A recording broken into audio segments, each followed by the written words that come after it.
नमस्कार दोस्तों, मेरा नाम है विमल सिंह बालाजी। स्टडी अड्डा में आपका स्वागत है। सुपर टेट और लेखपाल 2022 के लिए हम आपको हिंदी और सामान्य ज्ञान के प्रश्नों को प्रैक्टिस करा रहे हैं। तो आज हम जीके जीएस के प्रश्न सेट नंबर 12 के अंतर्गत देखेंगे। इसी सेट नंबर 12 के से पहले हिंदी के प्रश्न देखे थे, साइड में आई बटन पिछला वाला वीडियो आपको मिल जाएगा। तो चलिए शुरू करते हैं आज के हमारे प्रश्न।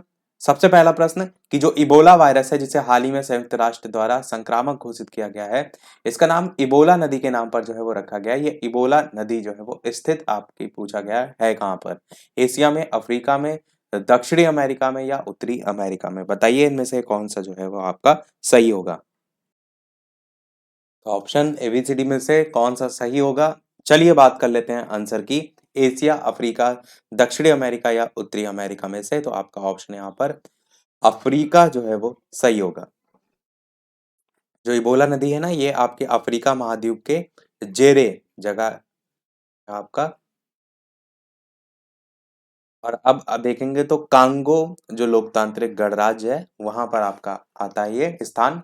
तो अफ्रीका महाद्वीप जो है आपका यहाँ पर सही होगा। इबोला नदी जो है आपका कहाँ पर है? तो अफ्रीका में। और इसी का जो इबोला वायरस है, सबसे पहला केस कह लीजिए या कह सकते हैं, ये जो रोग है, इसकी जो शुरुआत है वो सबसे पहले इबोला नदी के पास एक गांव था, वहां से की गई थी। इसी कारण से इसका नाम इबोला के नाम पर पड़ा है। ये शायद क्वेश्चन मैंने इससे पहले एक बार आपको कराया भी। अगला देखते हैं। उत्तर प्रदेश जो है उसके राजकीय चिन्ह जो है उसमें नहीं है मछलियां, धनुष, तीर या फिर मोर। तो बताइए इनमें से कौन सा जो है वो आपका सही होगा।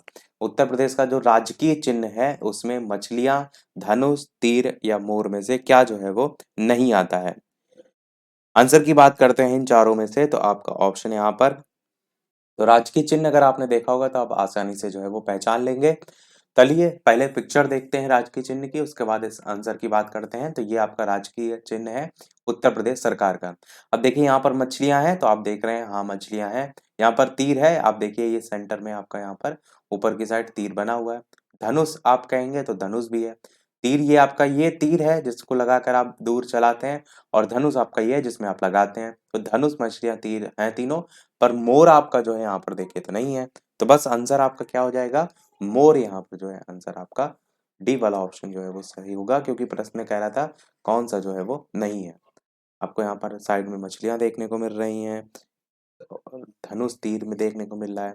यहाँ पर आप देखेंगे तो छोटे छोटे स्टार भी बने हुए हैं। अगर ऑप्शन कभी देखने को मिले इस प्रकार से तो ध्यान रखिएगा, कई बार फंसाने के लिए बहुत ज्यादा डिटेल में जो है वो पूछ लिया जाता है। अगला देखते हैं। स्वच्छ भारत अभियान द्वारा स्वच्छ भारत का जो लक्ष्य है उसको प्राप्त करने का लक्ष्य जो है वो है 2024 तक, 2020 तक, 2019 तक या 2017 तक? बताइए इनमें से कौन सा जो है वो सही होगा। स्वच्छ भारत अभियान जो है उसके द्वारा स्वच्छ भारत के लक्ष्य को प्राप्त करने का लक्ष्य कब तक के लिए रखा गया? 2024, 2020, 2019 या 2017? आंसर की बात करते हैं तो आपका आंसर यहाँ पर 2019 जो है वो सही होगा, क्योंकि जो 2 अक्टूबर 2019 का टाइम था, इसमें जो महात्मा गांधी जी थे, इनकी 150वीं जो है वर्षगांठ जो है वो बनाई गई थी। महात्मा गांधी जी जो है इनकी 150वीं वर्षगांठ जो है वो मनाई गई थी। तो इसी कारण से जो है 2019 तक स्वच्छ भारत के लक्ष्य को प्राप्त करने का लक्ष्य रखा गया था। और इसमें जो लगभग 1.2 करोड़ जो शौचालय हैं उनका निर्माण करके जो खुले में शौच मुक्त है, वो जिसको हम ओडीएफ कहते हैं, क्वेश्चन मैंने करंट अफेयर का इससे पहले कराया भी था, उसको हासिल करने का लक्ष्य जो है वो रखा गया था। तो 2019 आपका यहाँ पर सही होगा। अगला आपका, इनमें से कौन सा युग्म सुमेलित नहीं है? विंध्याचल मिर्जापुर, देवासरी बाराबंकी, हस्तिनापुर मेरठ या श्रृंगवेरपुर फैजाबाद? नहीं पूछा गया है यहाँ पर, ये चीज का ध्यान रखिएगा। तो बताइए इनमें से कौन सा जो है वो सही नहीं है। तो आप सभी जानते हैं देवासरी बाराबंकी, ये तो आपका बिल्कुल सही है। विंध्याचल मिर्जापुर, तो पहला वाला भी आपका सही है, विंध्याचल मिर्जापुर। और हस्तिनापुर मेरठ ये भी आपका सही है, पर श्रृंगवेरपुर फैजाबाद ये आपका गलत है। तो आंसर आपका यहाँ पर डी वाला जो है वो सही होगा। और ये जो डी वाला है श्रृंगवेरपुर, ये आपका प्रयागराज के नजदीक जो है वो पड़ता है। अगला देखते हैं आपका प्रश्न। इनमें से कौन सा युग्म सुमेलित नहीं है? कानपुर चकेरी, वाराणसी बाबतपुर, लखनऊ अमौसी, आगरा फुर्सतगंज। तो लखनऊ में हवाई अड्डा आपका मौसी है, बिल्कुल आपका सही है। प्रश्न आपको गलत छाँटना है यहाँ पर, तो आपका गलत कौन-सा है यहाँ पर? कानपुर चकेरी सही है, वाराणसी बाबतपुर सही है, डी वाला यहाँ पर गलत है, आगरा फुर्सतगंज। फुर्सतगंज जो है ये आपका जो अमेठी है और आप कह सकते हैं जो रायबरेली वाला एरिया पड़ता है, वहाँ पर पड़ता है, तो ये आपका डी वाला यहाँ पर जो है वो गलत है, यही सही हो जाएगा। अगला देखते हैं, उत्तर प्रदेश संस्कृत संस्थान की स्थापना जो है वो कब हुई? 1950, 1955, 1965 या 1976? बताइए कौन-सा सही होगा? तो ऑप्शन एबीसीडी में से आंसर की बात करते हैं तो उत्तर प्रदेश शासन ने प्रदेश में संस्कृत, पाली, प्राकृत भाषा इनका विकास हो, प्रोत्साहन हो, उसके लिए उत्तर प्रदेश संस्कृत संस्थान की स्थापना की थी। कब की थी? तो 1976 में की थी। डी वाला आपका ऑप्शन सही होगा। तारीख थी 31 दिसंबर की, तो 31 दिसंबर 1976। अगला है, दीर्घकालीन कृषि ऋण प्रदान किया जाता है प्राथमिक सहकारी सोसाइटी द्वारा, जिला सहकारी बैंक द्वारा, भूमि विकास बैंक के द्वारा या फिर राज्य सहकारी बैंक के द्वारा। तो बताइए इनमें से कौन सा जो है वो सही होगा?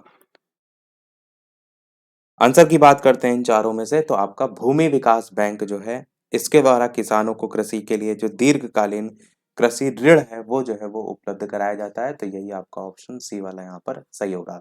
दीर्घकालीन ऋण का मतलब है थोड़ा सा लंबे समय के लिए। अगला आपका, इनमें से किस दलहन फसल का क्षेत्रफल उत्तर प्रदेश में सबसे ज्यादा है? बताइए इनमें से कौन सा जो है वो सही होगा? मूंग, अरहर, मटर या फिर चना? किस दलहन फसल का जो क्षेत्रफल है वो यूपी में जो है वो सबसे ज्यादा है? साथ ही साथ वीडियो पसंद आए तो लाइक अवश्य सभी लोग करते रहिएगा। जो इन प्रश्नों की प्रैक्टिस हम कर रहे हैं सुपर जेट और लेखपाल के लिए, ये लाइव टाइमिंग जो है वो दोपहर के 3 बजे की है और टॉपिक वाइज वीडियो हम शाम के 8 बजे वाली क्लास में देख रहे हैं। आंसर की चलिए बात करते हैं, तो आपका ऑप्शन यहाँ पर चना जो है वो सही होगा। दलहन कौन सी फसल जिसका क्षेत्रफल आप कहेंगे यूपी में सबसे ज्यादा है? तो आपका चना का सबसे ज्यादा है और उसके बाद अरहर, मटर और मूंग का जो है वो स्थान आता है। अगर इसको आपको अरेंज करना हो इस क्रम में जो है वो आपका अरेंज होगा। अगला है आपका, इनमें से कौन एक जवाहरलाल नेहरू का जीवनीकार है? फ्रैंक मोरिस, डोम मोरिस, लुई फिशर या फिर वेब मिलर? बताइए कौन सा इनमें से सही होगा? जवाहरलाल नेहरू का जीवनीकार जो है इनमें से कौन है? आंसर की बात करते हैं इन चारों में से, तो आपका पहला ही ऑप्शन यहाँ पर फ्रैंक मोरिस जो है वो सही होगा, जो कि जवाहरलाल नेहरू के जीवनीकार के रूप में जो है वो जाने जाते हैं। अगला है, भारत के गवर्नर जनरल के रूप में प्रतिबद्ध कृत्यों के लिए इनमें से किस पर इंग्लैंड में महाभियोग जो है वो लगाया गया? वेल्सले, वॉरेन हेस्टिंग्स, कॉर्नवालिस या फिर कैवेंडिश बेंटिक? बताइए कौन सा इनमें से जो है वो सही होगा? कौन से गवर्नर जनरल के रूप में प्रतिबद्ध कृत्यों के लिए इनमें से किस पर इंग्लैंड में महाभियोग चलाया गया या लगाया गया? आंसर की बात करते हैं, तो आपका ऑप्शन यहाँ पर वॉरेन हेस्टिंगस जो है वो सही होगा। वॉरेन हेस्टिंगस जो है, बी वाला ऑप्शन, इस पर महाभियोग जो है वो लगाया गया। अगला है, कोई भी व्यक्ति विधानसभा की सीट के लिए चुनाव जो है वो नहीं लड़ सकता है जब तक कि वह निम्नलिखित आयु पूर्ण जो है वो ना कर ले। तो कितनी एज कंप्लीट होनी चाहिए? चुनाव भी संबंधित है और आपको चुनाव से संबंधित सभी अनुच्छेद पता होना चाहिए, उनमें अलग अलग जो एज है वो पता होना चाहिए। तो क्योंकि करंट के जो टॉपिक होते हैं उनसे क्वेश्चन काफी बार ऐसे ही डायरेक्ट पूछ लिए जाते हैं। तो 25 वर्ष, 21 वर्ष, 18 वर्ष या फिर 30 वर्ष? बताइए इनमें से कौन सा जो है आपका सही होगा? आंसर की बात करते हैं इन चारों में से, तो आपका ऑप्शन यहाँ पर बिल्कुल आपका ऑप्शन 25 वर्ष जो है, 25 वर्ष की आयु जो है वो कंप्लीट होनी चाहिए। और भी बहुत सी शर्तें होती हैं, जैसे कि मानसिक रूप से ठीक हो, दिवालिया ना हो, उसके ऊपर कोई आपराधिक मुकदमा ना हो, लोकसभा अध्यक्ष या उसकी अनुपस्थिति में जो उप अध्यक्ष होता है वो सदन में कार्य के लिए उत्तरदायी होता है, और भी इस प्रकार से होती है। तो यहाँ पर एज का फैक्टर 25 वर्ष आपका सही होगा। अगला इनमें से कौन सा कथन जो है वो सही नहीं है? गेहूं पंजाब में उगता है, चाय असम में उत्पन्न होती है, कॉफी कर्नाटक में उगती है और केसर हिमाचल प्रदेश जो है उसमें उत्पन्न होता है। कौन सा इनमें से जो है वो सही होगा? तो बताइए इनमें से कौन सा जो है वो होगा? आंसर की बात करते हैं, तो यहाँ पर आपका जो कथन गलत है वो है केसर हिमाचल प्रदेश में उत्पन्न होता है, ये वाला गलत है, बाकी सभी आपके जो है वो सही है।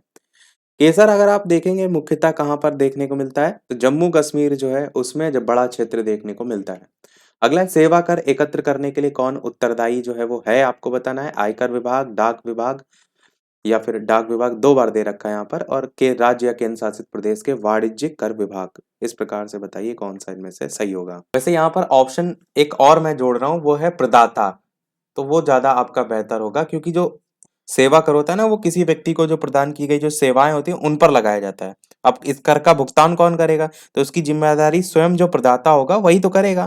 तो प्रदाता आपका ज्यादा बेहतर होगा। वैसे यहाँ पर एग्जैक्ट कोई आंसर दे नहीं रखा है, डाक विभाग दो बार दे रखा है, तो हम मान लेते हैं सी वाले ऑप्शन की जगह प्रदाता लिखा हुआ है, तो ये ज्यादा बेहतर जो है वो होगा। अगला है, अब यहाँ से हमारे करंट अफेयर के प्रश्न स्टार्ट हो रहे हैं, और लास्ट में क्वेश्चन हम आपसे पूछेंगे कि हाल ही में पहला कोलंबो सिक्योरिटी कॉन्क्लेव वर्चुअल जो वर्कशॉप है वो जो है वो कब आयोजित जो है वो हुआ। 10 से 11 जनवरी 2022 को, या फिर 5 से 6 जनवरी 2022 को, 8 से 10 जनवरी 2022, या 3 से 4 जनवरी 2022। तो इन चारों में से कौन सा सही होगा, बताइए। तो ऑप्शन एबीसीडी में से आंसर की बात करते हैं, तो आपका यहाँ पर पहला ऑप्शन ही जो है वो सही होगा, यानी कि 10 से 11 जनवरी 2022 जो है, इसमें पहला कोलंबो सिक्योरिटी जो कॉन्क्लेव वर्चुअल वर्कशॉप है वो जो है वो आयोजित जो है वो किया गया था। और इसमें डीप वेब, डार्क नेट, ये सारी चीजें जो है ना, उससे क्या खतरा हो सकता है, उन सारी मुद्दों में चर्चा हुई थी। और इसमें श्रीलंका, मालदीव, भारत, मॉरिशस, सेशल्स, बांग्लादेश सहित और कोलंबो भी था। तो इन सभी जो देश हैं उन्होंने, उनके जो प्रतिनिधि हैं उन्होंने भाग जो है वो लिया था। अगला है, 5 जनवरी 2022 को लोकसभा अध्यक्ष ओम बिरला जो है उन्होंने पुनर्विकसित सोगरिया रेलवे स्टेशन का लोकार्पण किया। ये जो स्टेशन है वो किस रेलवे जोन का जो है वो स्टेशन है, दक्षिण पश्चिम रेलवे, उत्तर पश्चिम रेलवे, या फिर पश्चिम मध्य रेलवे, या पश्चिम रेलवे। बताइए कौन सा इनमें से सही होगा। आंसर की बात करते हैं तो पश्चिम मध्य रेलवे जो है आपका सही होगा। 5 जनवरी 2022 को लोकसभा जो अध्यक्ष हैं उन्होंने जो है इसका लोकार्पण जो है वो किया था। और ये जो स्टेशन है ये आपका कोटा जो शहर है उसके पास जो है वो स्थित है। अगला देखते हैं, 4 जनवरी 2022 को प्रधानमंत्री नरेंद्र मोदी ने मणिपुर में निम्नलिखित या विभिन्न परियोजनाओं का उद्घाटन और शिलान्यास किया। इसमें आपसे पूछा गया कौन सा जो तथ्य है वो आपका सही जो है वो नहीं है। पहला कह रहा है, प्रधानमंत्री ने इम्फाल मणिपुर में लगभग 1850 करोड़ रुपए की लागत राशि वाली 13 परियोजनाएं जो है उनका उद्घाटन किया। दूसरा कह रहा है कि लगभग 2950 करोड़ रुपए की लागत राशि वाली 9 परियोजनाओं का शिलान्यास किया। तीसरा कह रहा है किया मग मगई में अत्याधुनिक अत्याधुनिक जो कैंसर अस्पताल है उसका शिलान्यास किया। और चौथा कह रहा है गुड़गांव हरियाणा में 240 करोड़ रुपए की अधिक जो लागत राशि है उससे बनने वाले Manipur institute of performing arts का शिलान्यास किया। 4 पॉइंट लिखे, इसमें केवल आपको गलत कथन छांटना है। तो इन चारों में से कौन सा गलत है। आंसर की बात करते हैं तो यहाँ पर जो सी वाला ऑप्शन देख रहे हैं ना, अत्याधुनिक कैंसर अस्पताल, ये वाला गलत है। बाकी सभी आपके सही है, तो बाकी आप जो है वो याद रखिएगा करंट अफेयर के लिहाज से। तो पॉइंट टू पॉइंट है, डायरेक्ट याद रख सकते हैं। अगला देखते हैं, 4 जनवरी 2022 को प्रधानमंत्री नरेंद्र मोदी ने महाराजा वीर विक्रम हवाई अड्डा जो है उस पर नए एकीकृत टर्मिनल भवन का उद्घाटन किया। ये हवाई अड्डा जो है किस राज्य में स्थित है, त्रिपुरा, सिक्किम, मध्य प्रदेश, उत्तराखंड। बताइए कौन सा इनमें से सही होगा। 4 जनवरी 2022 को जो प्रधानमंत्री नरेंद्र मोदी हैं इन्होंने, आंसर की बात करते हैं इन चारों में से, तो त्रिपुरा, त्रिपुरा अगरतला में जो महाराजा वीर विक्रम हवाई अड्डा है उस पर नए एकीकृत जो टर्मिनल भवन है उसका उद्घाटन जो है वो किया था। और ये जो टर्मिनल भवन है इसकी जो लागत राशि आई थी वो कितनी आई थी, तो 450 करोड़ रुपए जो है वो आई थी।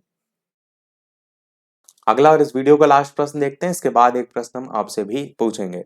प्रश्न आपका है, 3 जनवरी 2022 को केंद्रीय आयुष मंत्री सर्बानंद सोनोवाल जो है उन्होंने कहा हार्टफुलनेस इंटरनेशनल योग जो एकेडमी है उसकी आधारशिला जो है वो रखी। बेंगलुरु, हैदराबाद, गुरुग्राम, नोएडा। बताइए कौन सा इनमें से सही होगा। आंसर की बात करते हैं इन चारों में से, तो हैदराबाद आपका ऑप्शन यहाँ पर जो है वो सही होगा। 3 जनवरी 2022 को जो केंद्रीय आयुष मंत्री हैं सर्बानंद सोनोवाल, इन्होंने हैदराबाद तेलंगाना में हार्टफुलनेस इंटरनेशनल योग जो एकेडमी है इसकी शुरुआत या उसकी आधारशिला आप कह सकते हैं जो है वो रखी थी। सभी प्रश्न आपके समाप्त हुए। अब एक प्रश्न आपके लिए भी, जैसे कि सभी वीडियो में हम आपसे एक ना एक प्रश्न पूछते हैं। इसके अलावा चैनल पर नए हो तो सब्सक्राइब करके अवश्य जुड़ जाइएगा और वीडियो लाइक शेयर सब्सक्राइब अवश्य करते रहिएगा। प्रश्न आपका है, शरीर में कार्बोहाइड्रेट जो है इनमें से किसके रूप में संग्रहित होता है? ए ऑप्शन शर्करा, B option starch, C option glucose और डी ऑप्शन है ग्लाइकोजन। इन चारों में से कौन सा सही होगा? अपना आंसर वीडियो के मेन कमेंट में टाइप करके जो है वो बताइएगा। लाइव टाइमिंग दोपहर के 3 बजे, शाम के 8 बजे, तो लाइव आकर भी वीडियो आप देख सकते हैं, प्रश्नों की प्रैक्टिस कर सकते हैं। तो आज वीडियो में इतना ही रखते हैं, मिलते हैं अगले वीडियो में, तब तक के लिए नमस्कार, जय हिंद।